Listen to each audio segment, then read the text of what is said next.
So you watch The Happening and you're like, what the fuck? The trailer didn't even look bad. Like, the trailer actually looked like a good movie. I don't understand. M. Night, you have all of these resources. You've got good actors, a good composer. You've got everything going for you, and you screw it up. What did you do? How did you do this? There is no way that the same person made The Sixth Sense. There is no way. This is impressive. This is impressively bad. The Happening is about an airborne virus that causes people to kill themselves. Where did this come from? Just say it like that, huh? For The Happening, the idea of kind of doing an event that's happening in a small area of the United States, and people are dying and they don't understand what's happening, and everyone keeps throwing out theories from terrorism to everything that could be happening, a leak, nuclear leak, and nobody really knows what's happening. You said in an interview that as a filmmaker I want to be original and courageous, and I will never let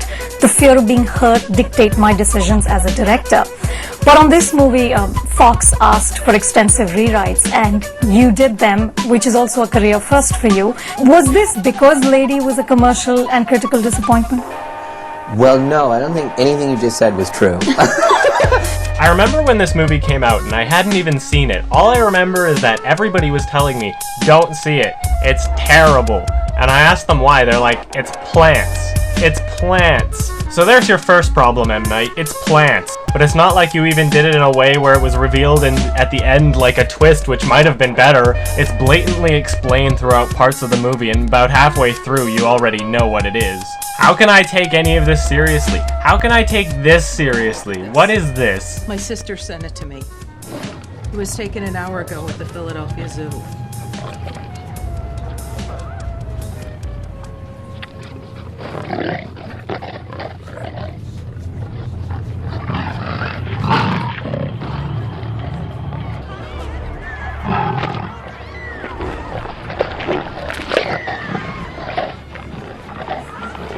Mother of God, what kind of terrorists are these? You know, when I watch this movie, I watch it as a comedy, because this is a really funny movie. Most of the hilarity comes from Mark Wahlberg, who doesn't fit his character at all.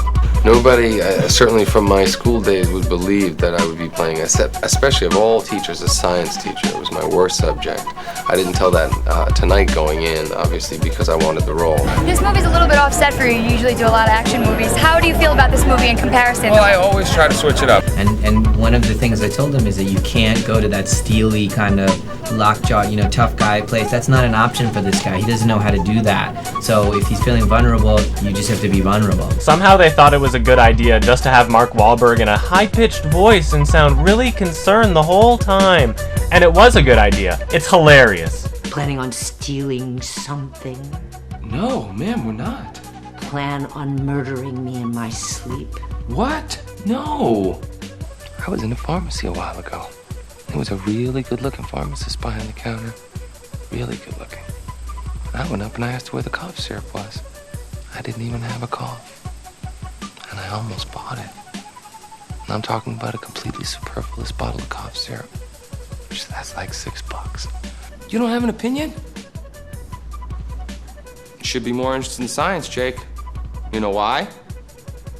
Because your face is perfect. Everything about this movie is bad. Nothing makes any sense. What are you doing? You don't run from the wind. That doesn't make sense. That's not how wind works. I was kind of doing this on some of the scenes in your movie, So I'm like, where in the world are you thinking this stuff up, I've seen it and it's very scary. There's taboo things that happen in the movie. It is straight up the middle and end of the world, scare fest. Overall rating, impressively entertaining. Critics were especially scathing after Lady, and the allegation, of course, was it's a one-trick pony. Do you pay attention to the criticism? Do you ignore it? Does it make you introspect? What is your response? I don't know what I could do other than sell out. That would make everybody happy.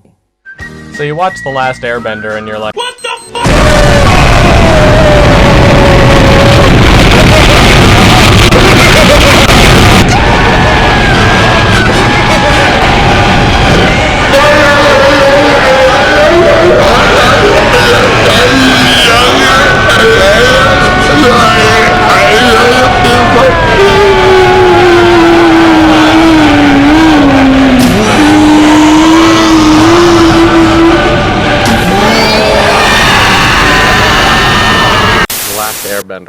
recently came out.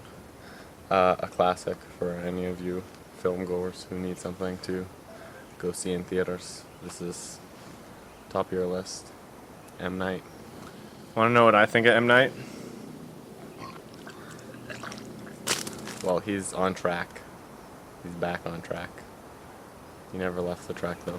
Everything is wrong with this movie. The water that splashes people doesn't actually get them wet. They casted the most goofy-looking kids to play the characters, and they can't act for shit. And the dialogue is absolutely hilarious. Katara, do not hit that spear! That child is being arrested. For what?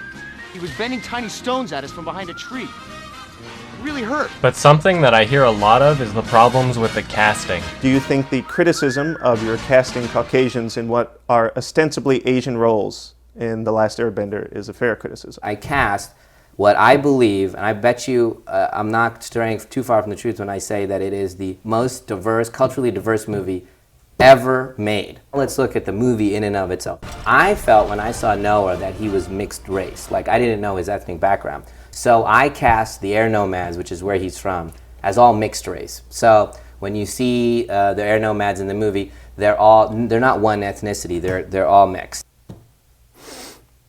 I'm just here to hold your hand when you die and to show you around the